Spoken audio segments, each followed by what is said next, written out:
K&A Custom Crafts on Facebook. Good evening, everyone. It's Wednesday night. Welcome to another episode of the Bo and Joe Show. I am here with my esteemed colleagues, Bodine Sanders and Adrian Ferris. Good evening, gentlemen. Good evening, Joe. How are you? I'm doing well. Got another big night tonight. Hopefully we have a lot of guests. We already have Justin in the comments. We see you, Justin. He already gave us a good 5 or 6 topics that we're ready to jump into. But first, let me tell me how the week went and what do we have on tap? We got the big weekend coming up and our Super Bowl special. So that's exciting. You get to see twice as much of us, 3 times as much of us this week, actually. So we're going to have on a 2-hour special. We'll just talk about that quickly from 3 to 5 on Sunday, Super Bowl Sunday. We have a great lineup of guests. I don't know if you want to touch bases on some of those guests, Bodine, and give everybody a sneak peek on what we have to come. Well, first of all, the week has been actually regarding football. Are you kidding me? It's been boring. Did you see the NFL Skills Challenge? Pro Bowl? I didn't even watch the Pro Bowl, but I watched the Skills Challenge. I wanted to see how they made that entertaining, and it was entertaining. It was actually pretty good. I enjoyed it. But other than that, there's really no real football on. So, our Super Bowl show should be very exciting. At least at this moment, we have 4 guests booked, signed, and sealed. One is actually they're both husband and wife. So it should be exciting. Anne-Marie Kelly is an author. Her husband is a former athlete, and Anne-Marie Kelly is the author of 5-Year Marriage, and she's going to talk about, those dynamics in terms of the relationship. One significant other loves sports, maybe played sports, and the other has no idea, didn't participate, and want to learn. So that'll be that conversation will be centered around that. And then the second couple will be, I'm pretty excited for this one. My roommate, teammate, Big Country, his wife, I gave her the nickname Queen of the Big Country because she is his queen, and she works at Virginia Tech, and she works in the athletic department. So she's going to talk about what it's like for a wife and the dynamics of being a wife when the husband's a coach, because my roommate, Big Country, was a coach for many, many, many years. And so she's going to talk about that and some other things. A lot of stuff centered around football, and since it's the big day of the big game. So those are just a little tidbit of who's going to be on our Super Bowl show. All right, perfect. And I don't know about you, Adrian. Bodine seems to have lined up all the guests for us. I do have Jason Barber's going to hop on for a little bit, potentially Tim Fielder. I don't know if you have anybody you're adding into the mix, but it's still, we still have room on our schedule and our agenda. I'll let him do the work. Well, listen, I'm not beating people away, but I'm trying to get a real special guest since we're about to embark on the beginning of basketball. For me, I don't pay attention to basketball in terms of pro ball until football season's over. Obviously, I follow Villanova basketball, occasionally while the football season's going on. Like the other night, my dad and I watched, while he's in Florida and I'm here. But, now that the season's going to be over, I'm trying to get a 7 feet 2 inch tall former basketball player to be a guest, sort of like how Adrian started out. And he's a former Villanova basketball player, Hall of Fame for Villanova. And but he's got a busy schedule. So we're going to try to get him to stick his head in the window every now and then. All right. Well, you know what happens where it's infectious, it's addictive. We thought Adrian was going to be on for one night, and what is he? He's part of the fabric now. So you never know. He's actually developing his own podcast show, so that's why he's really busy. But like I said, if we can get him in to be a guest every once in a while, that'll be nice. All right, great. All right, so what about you, Adrian? How was your week? Crazy. I hope I can keep up with you guys tonight, because since last week I've just been crazy at work and not a whole lot of time for a lot of other things. So, you guys are probably going to carry me a little bit tonight, and hopefully I can keep up. But that's a good problem. It's a good problem to have. I think we have full confidence you're going to be fine. All right, so let's jump in. What do we want to touch base on? I think last week we wanted to talk about it and we got derailed because we had so much going on. But I would like to talk about the HBCU bomb threats that when happened. Actually, I don't know if everybody's aware of it, but the first it was actually two waves. The first, I believe, was on January 5th, and that impacted 8 schools. And then February 1st was the first day of Black History Month, and then that was the more publicized occurrence, I believe, where the HBCU schools, and I think that was may have been up to, I think it was up to 12 schools at one point. I'm 16. Not sure the exact 16 that were impacted. Some of those were the same in January and February, where the daily course of operation was interrupted and disrupted on college campuses throughout the country, really. And I'm going to let you gentlemen weigh in first, and then I'm going to jump on your lead. Obviously, Bodine, you went to an HBCU, and you certainly have a more keener awareness and a picture of what that would look like on a college campus. So what are your thoughts? Well, I posted something on Facebook and LinkedIn. My feelings regarding the situation. I can only imagine what my mom would have felt and thought, if that would have happened while I was at Cheyney University, or while my sister was at Bethune-Cookman down in Daytona Beach, or what my dad and my youngest sister's mom would have thought when she was at, Atlanta Clark, right? And all those other schools. So it's concerning, it's disgusting, and obviously, thank goodness we live in America where we have an FBI, the top law enforcement agency on the planet, where they work their magic and do what they need to do. And I think from the last I heard, they've identified a small group who was involved, and I think they did it through technology, hoping to not get caught. But again, everything you do has footprints, right? Walking leaves footprints. So hopefully they get to the bottom of it, but it's unfortunate. And it doesn't it matters. I mean, we're having this conversation about HBCUs, but it's part of the ongoing conversation about schools in general, right?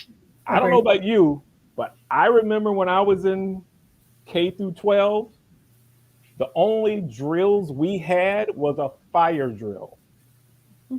I absolutely never had these drills that the kids go through today in terms of active shooter drills, bomb threat drills. We were just, fire drills, right? I graduated in high school in 1983. So we have to do better in this country. We do. And I'm going to weigh in because you said a couple of things there that resonated with me. I know exactly how your parents felt, would have felt a few years ago when I was president of the PTA. One day I started getting all of these messages, and I didn't understand what they were. There were people I didn't know, and they were reaching out to me to ask if I had heard that there was an active shooter up at the elementary school. And when you called, I hadn't. And when I called the school, they would pick up and immediately hang up. And so it was like sheer panic. People thought that people in the office were being forced to hang up the phone, and people were flocking, parents were flocking to the school under the assumption that something was going on. And it's really sheer terror. I mean, there were, I posted something on Facebook about it today, actually, about an entirely different situation. But the comment is nothing prompts more passion in a parent than to believe that our children are being victimized in some way. And that's really what it is, a passion and a terror. And it's really an unnerving feeling for sure. And I'm pretty composed and together until after the fact. And when I found out that, when I finally got a hold of the principal and I found out that, there had been a threat, but the sheriff was there, and then you really unravel. And that's an unfounded and a claim that's not credible. My heart goes out to the families that, and it's just not HBCUs, but when there really is a school shooter, this is just on the fringes and just a feeling that obviously, passes. But can you, that's what I can't imagine, really being these parents who are on the outskirts, knowing that there's a shooter at their school and there's nothing they can do about it. So, I mean, that's number one. And now I forgot about my second point, but it'll come to me. But will you jump in, eh? Ferris, you're in Atlanta. Wasn't it at least three schools in that area affected, or was it two? It was 2 or 3. I'm not sure. But it's where we are in this world these days, especially in this country. And, quite honestly, thank God that the people that are doing this are a minority. We have to remember that, and it's about, and thank God that, and in most cases it's about attention in a lot of cases for them. You know what I mean? Now, it's a shame that you have to stir people's lives and stir people's emotions in the manner that you do, to get the attention that you're looking for whatever reason that may be. Whether it's illness, whether, I guess you just don't know what it is, but it's a shame that or they could we get to this place. They could be jerks. They could be mutants. I like Yeah. to call people mutants, right? Yeah. That's a nicer word than using a 4-letter word. They could be mutants. Right? Illness, jerks, weak-minded individuals, whatever you want to call them, it can be all of those things. And, thankfully nothing has come of it, but, it's obviously something that's not going to go away anytime soon. So, well, hopefully they can find. Go ahead. Well, let me jump in on the reports of who they are. I don't know if you know that there are 6 people of interest who have been identified. They're juveniles. They're juveniles. They're I believe they're a group from, remote. They did try to do it remotely. They're actually very tech savvy, and it was very difficult although it was done rather quickly in the scope of tracing electronic endeavors, they were very, very sophisticated in actuality. So I have to assume they're, fairly intelligent kids. But, as we all know, racism is a learned behavior. So, it's obviously somewhere in their environment, but they're young kids. I hate to classify any kids as evil or mutants because they're still children. And I really hope there's time for a new course of learning But the reality is, it really is dependent upon, what they say. You're really impacted and influenced by the 5 people closest to you, and in most cases, in juveniles, that's their parents. Well, it's a bad idea if we're thinking about it in terms of young people. It was a bad idea. Someone came up with the bad idea, and someone in the group decided to go along with it. Yeah. If it was adults, it's a little bit different. But in today's world, there's enough information out there to know that that particular bad idea, it's going to get you in trouble, right? It's a difference between a group of young kids saying, hey, let's go in and cause a ruckus in the corner store while one of you grabbed the bubble gum that we like. Yeah. What they did is just a bad idea. And it's not a bad idea that you can do immediately and then walk away from it. It took some time to come up with that idea, meaning to implement the idea, to follow through with the idea. So not just time, it took some research. You had to figure out a way to do it. So I think that, now let me go into some of the comments. Go ahead. We have Anthony saying, it's so common, which is sad. We cannot live in fear. We cannot walk around just looking for something bad to happen. We gotta live life. Very true. And Brandon has an interesting question. He's saying, do we believe if the media or social media would stop covering these types of stories, it would stop? I'm going to say no. I don't think so. Yeah, because these days, I mean, social media is people's own outlet to put out whatever they want to put out. So, you can look at it in different ways. I look at it as, people that are seeking attention. You know what I mean? They're looking for, and they look for it in the wrong places. Just kind of what you just said, Bo. Bad idea, but some people want it so bad, need it so badly that they'll do anything to get it. And that's where we are in this world when it comes to social media.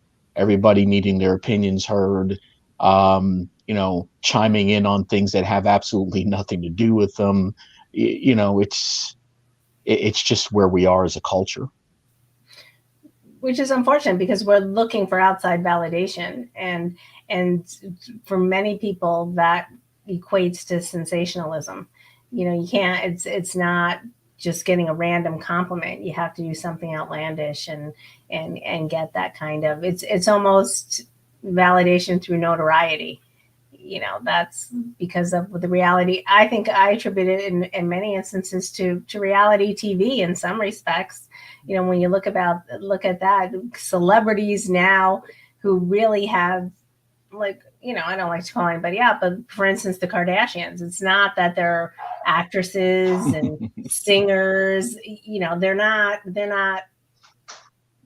don't want to say they're not talented, but they're just living their life and under the spotlight, and that's their claim to fame. And I think that people are trying to emulate that, and they do outlandish things and under with millions of dollars, and that's what people are that's what people covet, right? They don't.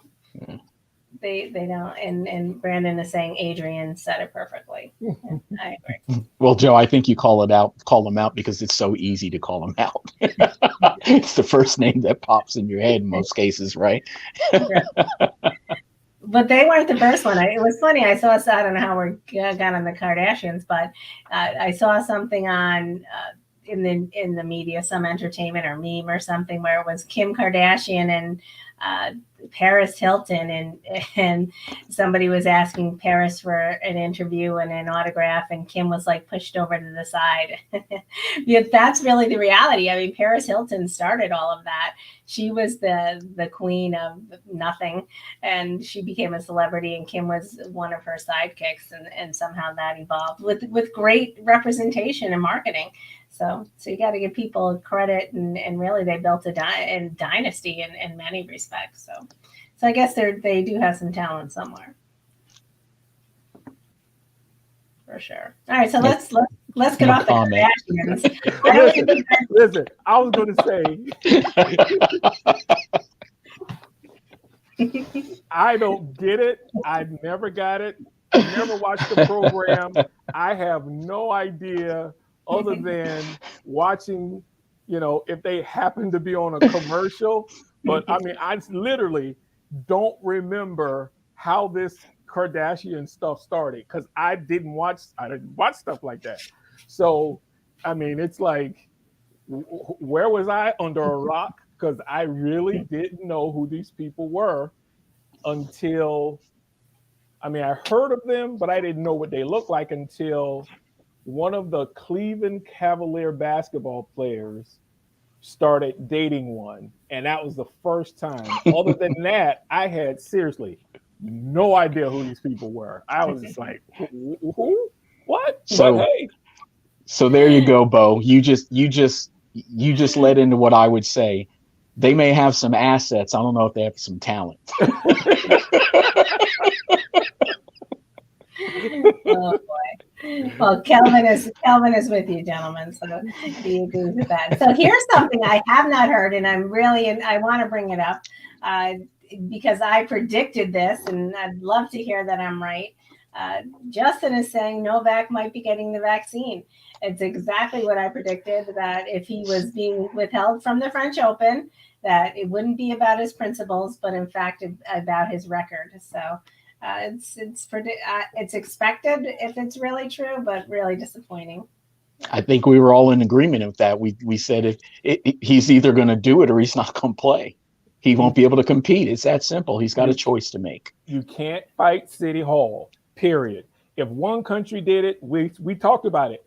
Once another country do it, next thing you know, you're boxed in. You have no shot.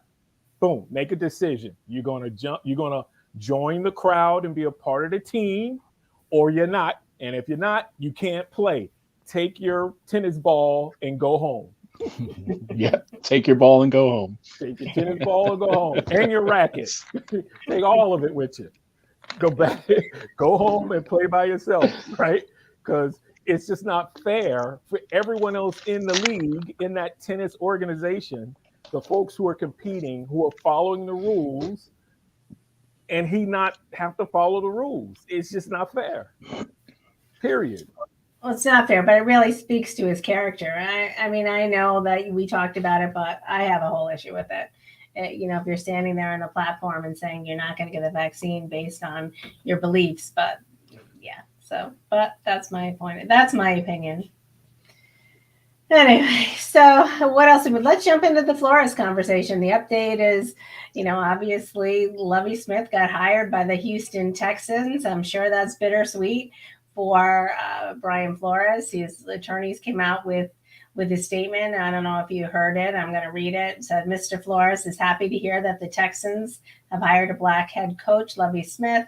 As Mr. Flores' goal in bringing his case is to provide real opportunities for Black and minority candidates to be considered for coaching and executive positions within the NFL.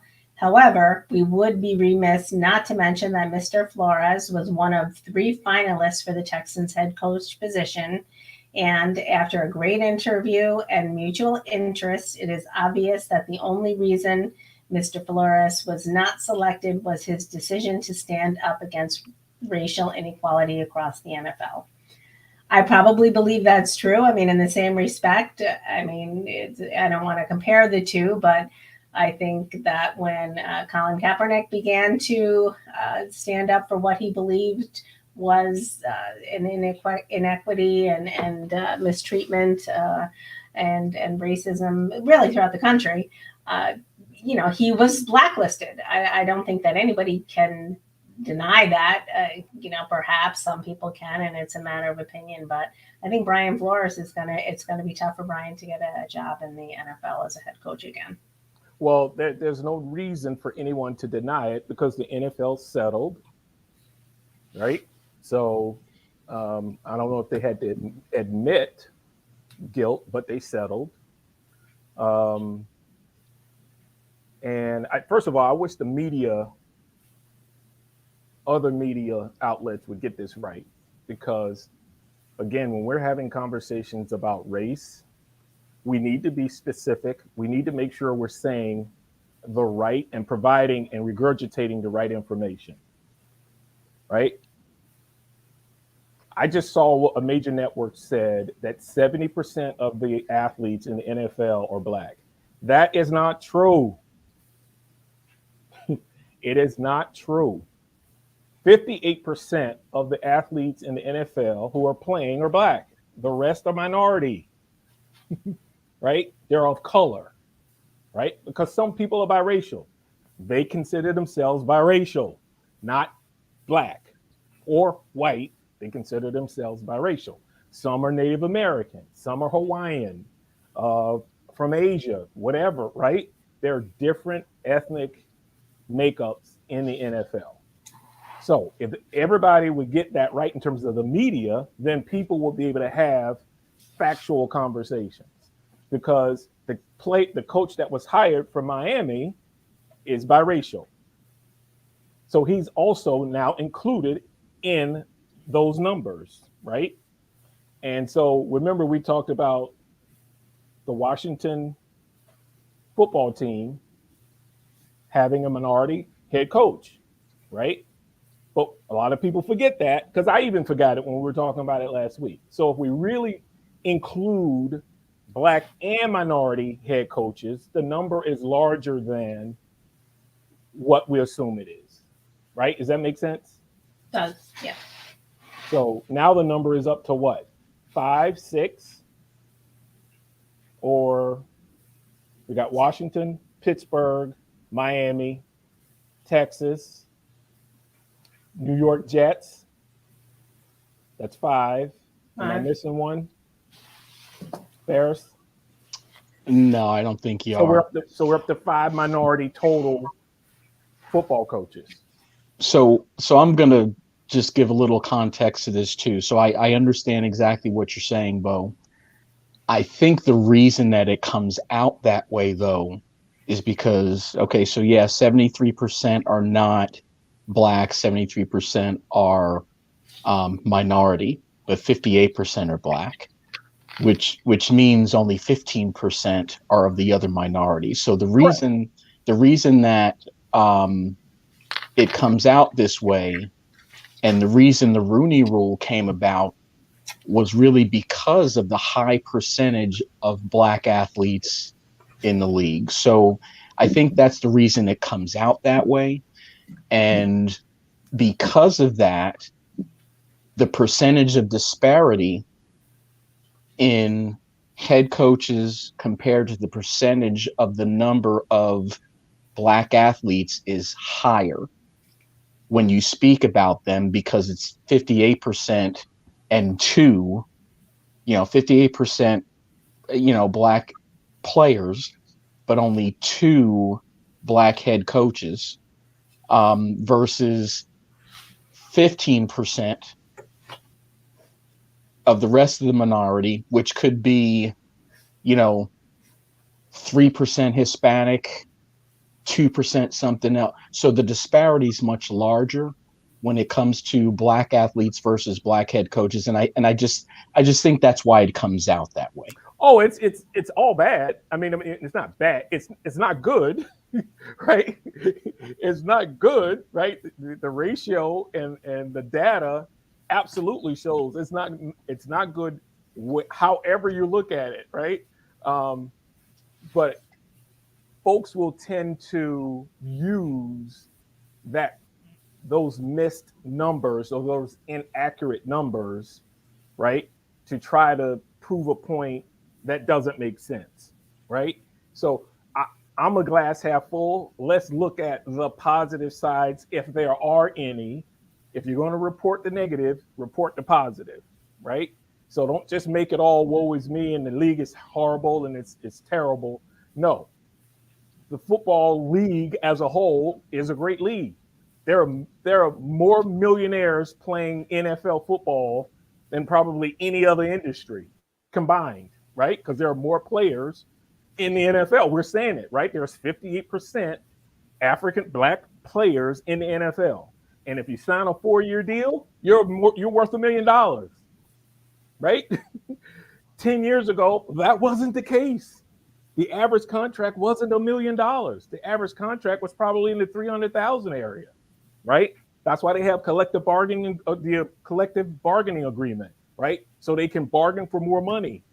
So the NFL has made more people of color wealthy than any other, as far as I'm concerned, any other sports and entertainment industry combined, if you look at the numbers. That's a positive thing to think about and say, versus all the entire league's terrible and all the owners are terrible. Well, the average owner of the NFL has owned that team for 40 years, right? It's been in the family. It's been passed from, family member to family member. So if you think about 40 years ago, I was 16. So, life was different, right? And obviously 40 years ago, there weren't as many millionaire men of color interested in buying an NFL franchise, because again, I'm not a data person. I don't know the stats, but nowadays you can just Google what someone's worth, right? 40 years ago, you couldn't do that. So I don't know how many men of color or women of color had $40 million in the bank to go buy an NFL franchise. So it's a little bit more complicated than what we're thinking. What's George saying? So George is saying, just like Kaepernick, he is out of the NFL. Such a ridiculous ordeal with the NFL supporting movements and then having issues after the fact. The NFL should be embarrassed and held accountable. Did the Jags really give a true indication that they were going to hire Lefkowitz? I think not. Well, I don't think that's the case. I think Byron Leftwich said he wasn't going to coach there. He said, so I'm out of here. He said he was not going to coach there because of the infrastructure of He said if he's staying, I'm not coming. That's not the case. There are other coaches who've gotten hired over the years who had commanded so much leverage that, for example, John Gruden said, I want Mike Mayock to be my general manager. So Brian Leftwich said the same thing. If you're going to hire me, I want so-and-so to be my general manager. And the owner wasn't willing to get rid of the general manager that's there. So they had an impasse. So Leftwich said, I'm out. I'll do something else. I'll go somewhere else. So he's so tied into that general manager, I'm talking about the owner of the Jaguars, that he doesn't see he's missing out on an opportunity. So my dad now is having this conversation. I said to my dad, Coach Peterson, who got hired in Jacksonville, he kind of had the same issue. He didn't meet eye to eye with the Eagles owner and the Eagles general manager. So he was fired. So his thinking is, hey, I dealt with this in Philadelphia. I'm pretty sure I can handle this in Jacksonville, right? Let's give it another shot. I want another shot of coaching. If I turn this around, maybe I can gain the leverage that I need, where the general manager may not have as much power over the organization. So maybe that's what Doug Peterson is thinking, because he went through the same thing. He was a Super Bowl winning coach and he got fired because he couldn't get along. Anthony's asking, do we think Flores did the right thing? It had to be emotionally involved in his own situation. Yeah, I believe he's asking. It had to be very emotional to be involved in it at that level. I think he did the right thing. I think that what other options did he have? He wasn't getting hired, and I think that's for me. Had it been me, I mean, getting that text from Bill Belichick had to be the culmination of just years of suspicion and innuendo. And how can you ignore it if you're a person of integrity and really knowing that you've been mistreated? In my opinion, I definitely think he did the right thing. Oh, Yeah, his heart dropped. Yeah, I think the right thing has everything to do with the individual and what they feel is the right thing, and the right thing for him obviously was to do this and put himself out there, and you have to give him credit for doing that, not knowing how it's going to impact him moving forward. It could be negatively, hopefully it's not, but he's taken a stand that nobody else would take. And obviously things are coming out behind it, about things that have happened to other potential candidates in the past. So, it takes somebody to step up and do it for others to, feel comfortable stepping up, backing them and telling their story as well. So I'm sure he feels it was the right thing to do. Oh, so I'm pretty sure he does. And it is the right thing to do because he brought attention. Put it this way, Lovie Smith probably would not have been hired if this lawsuit wasn't happening. Right? Great. I think too, but there has to be a twinge, right? It has to be bittersweet. I mean, you're seeing Lovie. I'm sure that Brian Flores would love to be a head coach right now. And I think that for the short term, at the very least, it is going to have a negative impact on him, right? It's going to be like Kaepernick. It's going to be years before it turns around, and it won't be as long because we're in a different atmosphere now. And I think that it's much more difficult to deny. Everybody denied that Kaepernick had any legitimate, not everybody, but half of the populace were in denial that Pat Kaepernick had any real motivation or impetus to protest as he did. So I think, for the short term, it is going to have a negative impact. Well, remember what I talked about last week. The difference also between Kaepernick and Flores is Coach Flores can get a job in the collegiate ranks in NCAA, right? He can go coach college football because obviously he's a good coach. He can coach men, right? He coached grown men, so he can coach young men.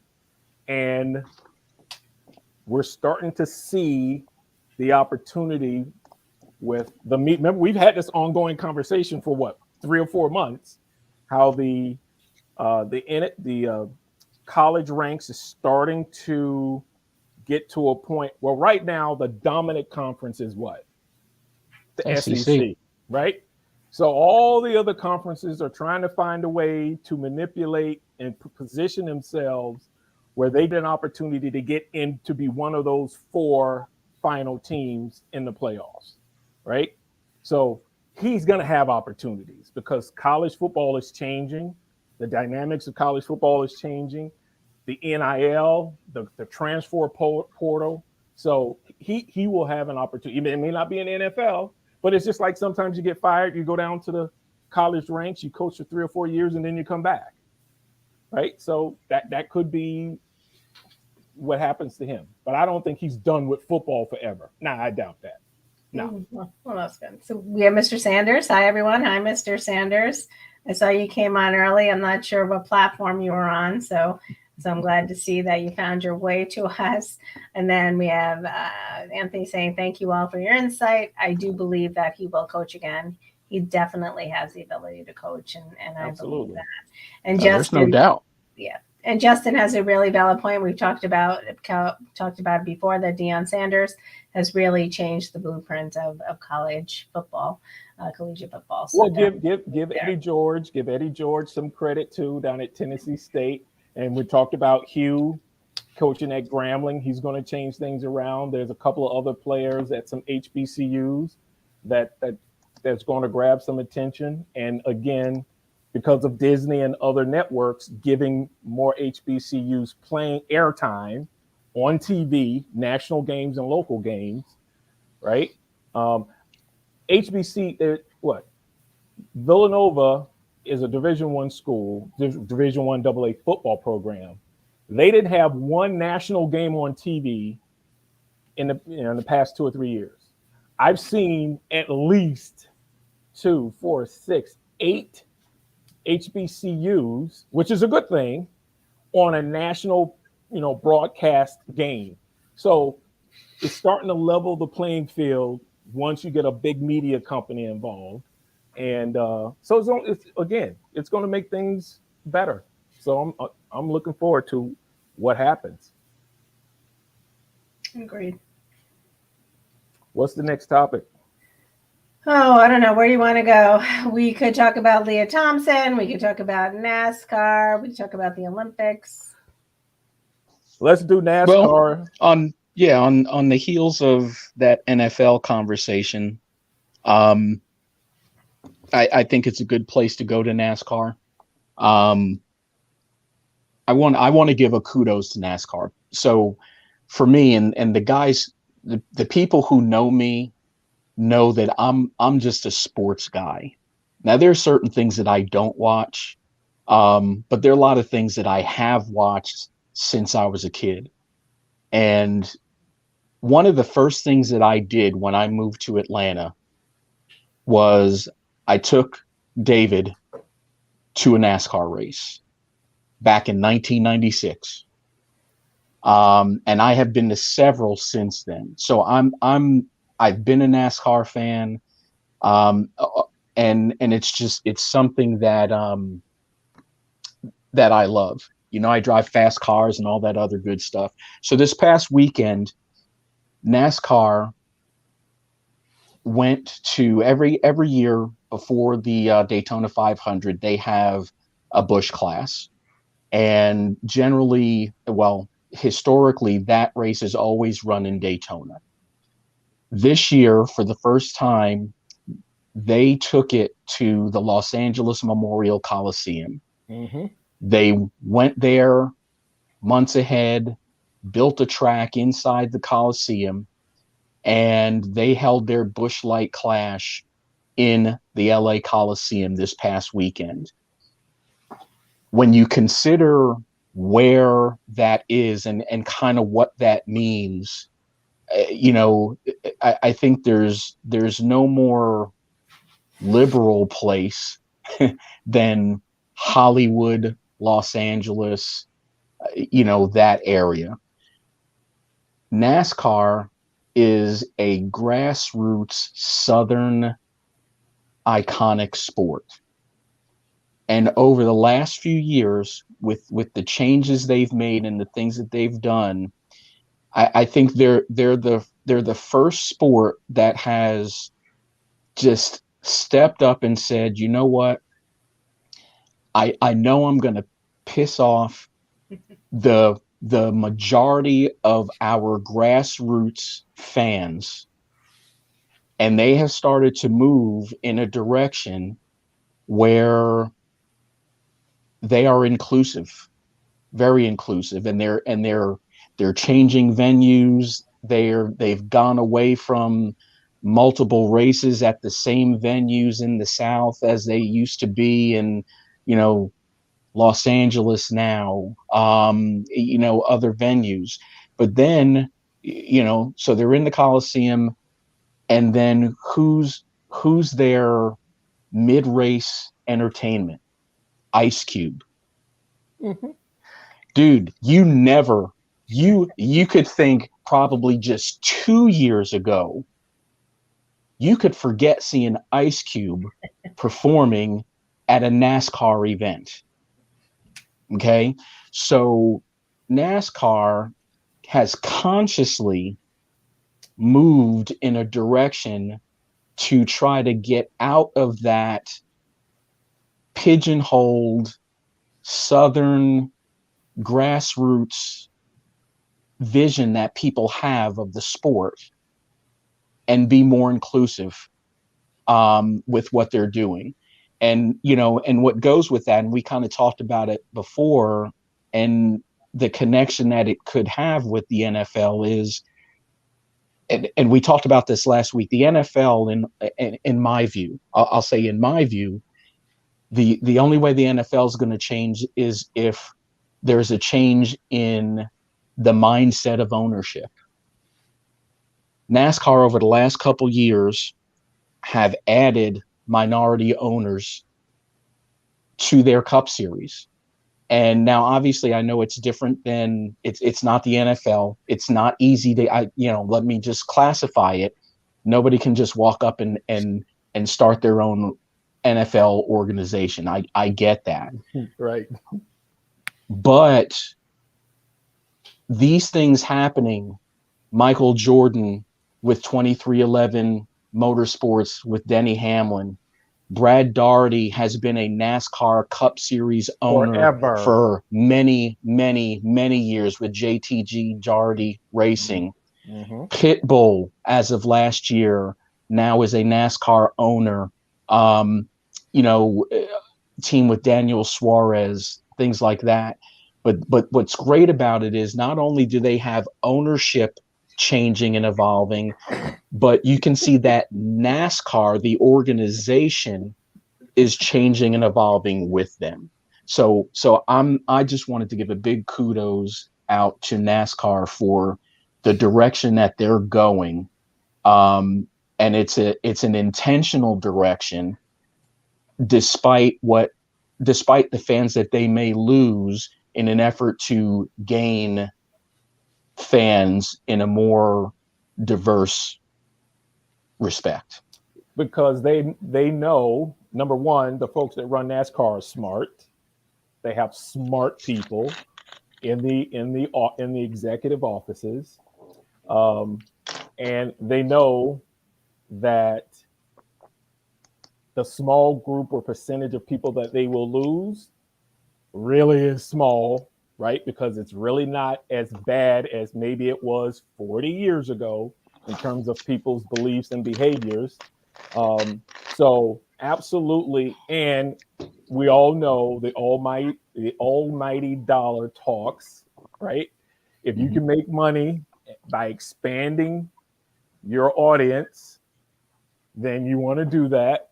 And so, yeah, I mean, they've come a long way. They're doing great things. I circled that NASCAR event on my calendar because I found out 2 weeks ago that Ice Cube was going to be performing in it. So I made sure I wrote it down. Had they not publicized it, probably wouldn't have written it down and probably wouldn't took the time to watch it. But yeah, they come a long way. And you're right. It's not an apples to oranges comparison because it's easier to buy into NASCAR than it is to write a check for $3 billion for an NFL football team, right? Well, they're just not going to allow you either. I mean, you can't just add football teams. So, it's a different deal, totally different deal. Right. You have to be, and then 23 of the 32 team owners has to actually vote you in. You have to get voted in as well, right? You have to have a majority vote to get in. But I think that's going to change because you've got two minorities on record. I won't say on record, from what I've been told, that are interested in buying the Denver Broncos and if another team becomes available, which another team I think is going to become available in the next 3 years. Would you guys agree to that? It's going to be either Miami or another team that I don't want to say unless you guys want to say it. So, and if that's the case, it'll be interesting to see the direction that goes and if it actually happens. Oh, I think it's going to happen because it's just, you can't have what's happened over the past 10 years and then two openings happen and no one who is qualified has the coin, right? The cheese, got the cheddar, right? To buy a team and they not get it. And don't let Oprah get back into it. Remember Oprah at one point, if I remember 10 years ago, within the past 10 years, put a group together to say she was interested. So I think something's going to happen. Absolutely. Well, it's just what happens. It's what has to happen in order to begin the change. Oh, it has to happen. You got to take one step. Absolutely. Yeah. But remember, we have one minority that owns a team. That minority, there's a female owner for the Bills. Well, now we have two. Yeah. They're minorities. They're not black. The minority is the Bills and My Jaguars. Jaguars. Yep. Yeah. So again, if we want to be specific in terms of its identity, yes, we have a female and a Indian ancestry. I think he's Pakistani or something. That owns the team. Yeah. We're talking specifically a Black African American owner, and once you do that, then we're making progress. Let's just buy a team. That'll just Yeah, just shell those dollars out, Joe. I'm behind you. Well, listen, Ferris, you appreciate this. I didn't go to my first race until after college, and it was in Dover, Delaware. I still need to go to Dover. That's one of the places I haven't gone yet. Oh, and the Monster Mile. Oh my God! And the thing about it, it's almost directly across the street from Delaware State, which is an HBCU. And I had to go to Delaware State for a meeting, and I'm driving down this long road, right, the long highway, and I'm like, what is that? Like, I didn't know what that building, that property was. And the closer I got to it, I was like, is that a football stadium? But so after I was done my meeting and I asked a few people, they told me what it was. I literally drove across the street and just walked in the building and saw it. And I'm like, when's the next time you have a race? They told me, I told them who I was. I was working for Comcast. They said, oh, really? You with Comcast? Boom. Gave me a bunch of tickets. And I went to a race. I'm telling you, absolutely incredible. Yep. Never felt anything like it in my life. There's no feeling, and it's not 43 cars anymore. They've knocked it down to 40, but there's no feeling like being at the track. They throw the green flag, all 43 come around from that first lap, and all of them whiz by you. I mean, you get chills. Just the sound, the feel. Nothing like it. You just get chills. There's nothing like it. Yep, I agree. I agree too, because I too have been to Dover, Delaware for a race. Really? And I will tell you that will be my first and last NASCAR race. Was it too loud? You didn't have the headphones? It was very loud. It was I believe it was in October. So in New York, it was very chilly. So I dressed very warmly, and then I nearly fried the top of my head. I had to buy a hat. And there's a long story. I'll have to tell you guys a story beyond it. But even my husband, I can imagine. Even my husband, who is a huge NASCAR fan, and we drive down to Virginia Beach every summer, and we go by Dover Stadium, and we relive that moment many, many times. But yeah. What is that route? Is that Route 1 or Route 13? I know, isn't it? It's 13. It's 13. Yeah, it goes on 95. So as much as you've convinced me to be a lover of sports, that is not something that I am going to embark on again with you gentlemen. You got to go drive on one. Now, I would do that. I would do that. That's the goal. So I've done the Richard Petty experience at Charlotte Motor Speedway. Yep, that's the goal, to be able to crank. Like, listen, I'd rather do that. Listen, I'm a fall on the sword. I had a college buddy, played pro basketball. A lot of folks who are listening to this conversation might know who it is. He left me his 500 Benz sedan for a week. Said I could drive it, use it, whatever. And I had the audacity to get on the Schuylkill and open that baby up just to see how fast that puppy could go. And remember, you're talking to a guy who got a speeding ticket on Montgomery Avenue driving one of Mr. Irving's, Dr. J's cars, trying to get his kid to school, right?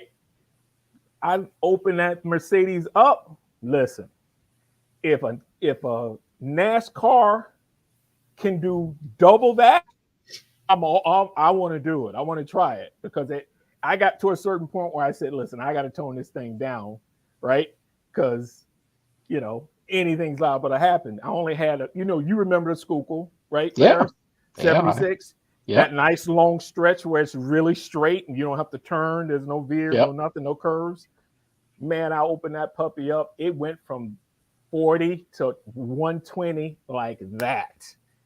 So I am definitely interested in getting into a NASCAR and seeing how fast I can go. We'll have to make that happen. We'll have to make that happen. No problem. You're talking to the right guy. You just let me know when.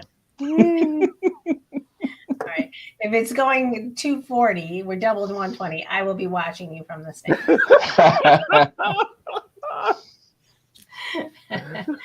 All right, so that's all fun. All right, so we have another outing. They're going to put that next to one of our field trips, right? Oh, absolutely.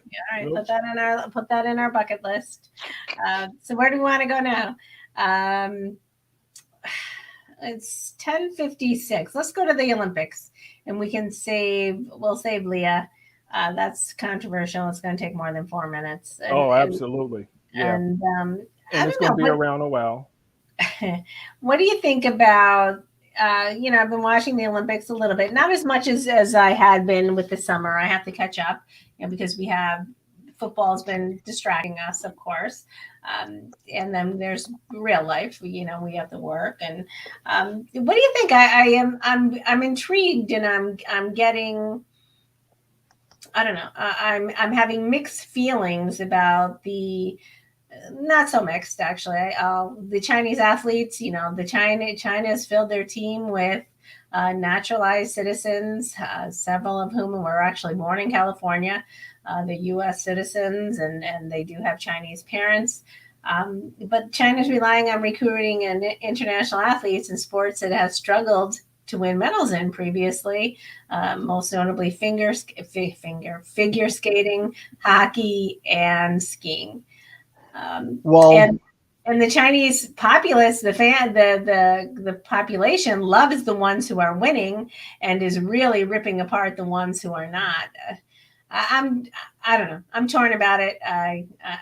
What are your thoughts? Well, that's something that's always been done, and I don't know the exact rule, but I think if my dad was born in Jamaica, I could go compete for the Jamaican national team. So that, and I think you see it more in the Summer Olympics than you do in the Winter Olympics. But I think that's pretty common. I mean, I've seen that quite a bit in the Summer Olympics, so I'm not surprised. I guess I feel bad for the ones who aren't competing in the manner they want and having to take the beating for it. But no, I'm fine with it. Yeah, it's complicated when you're talking about dual citizenship and what the rules are. I'm not on top of it. I'm really not. Again, I don't pay attention to anything seriously until football season's over, right? So, but I have a little eye open because I know it just started. I think the women are having success. I've seen more stories of women all around winning medals, so that's good. The issue with China, man, that's above our pay grade, right? It's so complicated, it's so twisted, and so I think the other reason that it's common, and I'm not speaking to this specific instance of it, but I think another reason that it's common is because there are a lot of athletes that may be here in the United States and they may compete here in the United States, but they may not be able to make the U.S. team. Oh, that happens. Absolutely. So they go and they go and compete for their mother country is right. what they do in most cases. Yeah, if they have a dual citizenship, they can. Right. Yeah, absolutely. And it allows them to be able to compete. Right. You'd rather compete than get cut and not compete. Right. So if you have that advantage, why not take advantage? I don't have a problem with that. Yeah, I don't have a problem with that. Maybe because I'm so sensitive because it's China. Yeah, you just can't. They turn your stomach. The things that they're doing, how they treat people, they're just not. It's hey, and what can we do, right? Yeah. So yeah, it's tough. Yeah. So all right. So we have a lot to talk about. We didn't really touch base on any football tonight. Very little. I mean, we talked about the lawsuits and the lawsuit, and but I think we're saving it up for Sunday. We're going to dive in. We're going to really talk about a lot of great things. We hope we'll be sending out the Do link. you have the flyer? Do you have the flyer to pop on the screen? Not on this computer. Oh. So I'm on the other computer, but I will put it. We'll have it in our Facebook group, and I'll be advertising it. What's today already? Tomorrow's Thursday, so I'll put it out every day this week. Thursday, Friday, Saturday, Sunday. I'll schedule that and remind people. So tune in, bring your favorite beverages. I got to find. I did find a nice beverage. I'm not going to divulge it tonight, but we'll have something to drink. We'll have some good conversation. We're going to have some guests. We get to take it easy, Adrian. Bodine's going to do all the work. He's got all the guests. All the heavy lifting. Lifting. Oh, no. Oh, no. No. Joe is the superstar of this program. She is the moderator. She is going to, I mean, I'm a follow up, but she's going to make the introductions, and we're not breaking protocol here. Absolutely not. And you're better at it than me, and it'll be your first time meeting these folks, so it's going to be good for you, and so it's going to be fun. No, we're going to have fun. We're going to have a lot of fun, and they're looking forward to being here and being on our show. Matter of fact, the queen of the big country already started posting and advertising that flyer. All right, good for her. She started. In fact, she tagged me on it, so I'm thinking we're going to have a pretty nice crowd on Sunday. That'd be good.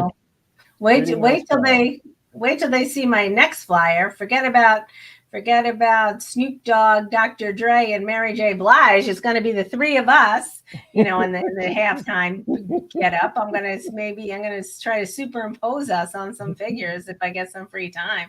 That'll be fun. We'll be part of it. We'll have our own show, our own. Just no wardrobe malfunctions. Well, listen, you did a great job with that flyer. The football helmets with our names on it. That was really awesome. So you were very creative.